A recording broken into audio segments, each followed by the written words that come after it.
ప్రేమించే అమ్మే వేధిస్తే, కరుణించే అమ్మే కాటేస్తే. ఇంట్లోనే అంటే మనం ఇంటి నుంచి బయటికి వెళ్తుంటేనే ఎంతో బాధపడుతుంటది. అరే ఎప్పుడు వస్తుందో, నా బిడ్డ ఎట్లా పోతుందో, నా బిడ్డ ఎట్లా వస్తుందో. అట్లాంటి అమ్మే మనకే రివర్స్ అయి మనల్ని చంపేస్తే ఎట్లుంటది? ఎన్ని గొడవలు ఉన్నా సరే, భార్య భర్త అన్న తర్వాత చాలా గొడవలు వస్తాయి, అన్ని సర్దుకుపోవాలి. అవన్నీ పక్కన పెట్టి పిల్లల్ని చంపేసుకుంటే ఎట్లా? మాతృమూర్తి లేక, మాతృతత్వం లేక ఎంతో మంది ఆడబిడ్డలు సంవత్సరాల కొద్దీ బాధపడుతూ ఉన్నారు. నేను అమ్మ అయితే బాగుండు, అమ్మ అనే పిలుపు కోసం వెయిట్ చేస్తా ఉంటారు. ఆ పిలుపునే చంపేసింది ఓ అమ్మ.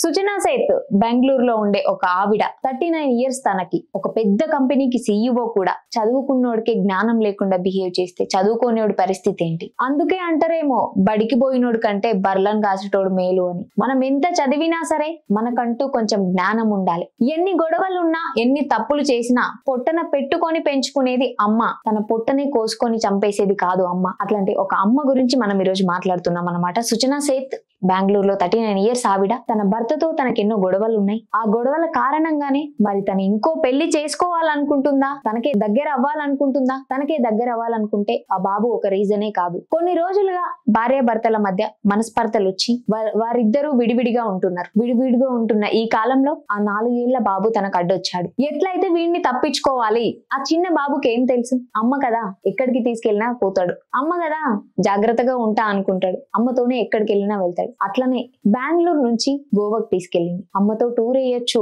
హ్యాపీగా ఉన్నాడు బాలుడు 4 years. కానీ అమ్మే చంపేసిందని తెలిస్తే అమ్మ ఒక మాట అంటేనే పడలేం. అమ్మ ఎక్కడ అరుస్తుందో అని ముందే ఏడుస్తాం. అట్లాంటిది అమ్మే చంపేసింది అని వాడికి తెలిస్తే వాడు ఎంత మనస్తాపానికి గురవుతాడు. పాపం ఏ లోకాన ఉన్నాడో కానీ ఏం లైఫ్ వాడు చూడకుండానే వెళ్ళిపోయాడు. ఇటువంటి అమ్మలు కూడా ఈ రోజుల్లో ఉన్నారు. కానీ అంటే ఎంతో మంది అమ్మలు ఇంట్లోనే ఉండి ఆదర్శవంతురాలుగా నిలుస్తున్నారు. మరి ఈవిడ యూనివర్సిటీలో ఫిజిక్స్ చేసి, మాస్టర్స్ చేసి, ప్లాస్మా ఫిజిక్స్ లో చదివి, ఒక కంపెనీకి CEO ఉండి, ఒక స్టార్ట్అప్ కంపెనీ ఆమె నడుపుతూ కూడా ఆ మాత్రం ఇంగిత జ్ఞానం ఎక్కడికి వెళ్ళింది? నీకు నచ్చకపోతే ఏదైనా ఆర్గనైజేషన్ కి ఇవ్వు, చంపేయడమే ఒక సొల్యూషన్? చదువుకున్న ఆ నాలెడ్జ్ ఎక్కడ పోయింది? ఇట్లాంటి అమ్మలు సిగ్గుపడాలి. చదువుకోకపోయినా సరే నా బిడ్డ జాగ్రత్తగా పోయి రావాలి అనుకుంటారు ఇంట్లో ఉండి. అట్లాంటి అమ్మలను చూసి సిగ్గు తెచ్చుకోవాలి. ఏదేమైనప్పటికీ ఈ సుజనా సేత్ చేసింది చాలా బాధాకరంగా ఉంది. ఒక 4 ఏళ్ల బాలుడిని 9 నెలలు మోసి, అవన్నీ కూడా గుర్తు రాకుండా ఏదో భార్య భర్తల మధ్య గొడవలు ఉన్నాయి కదా అని చెప్పేసి అదొక రీజన్ గా పెట్టుకొని చంపేయడం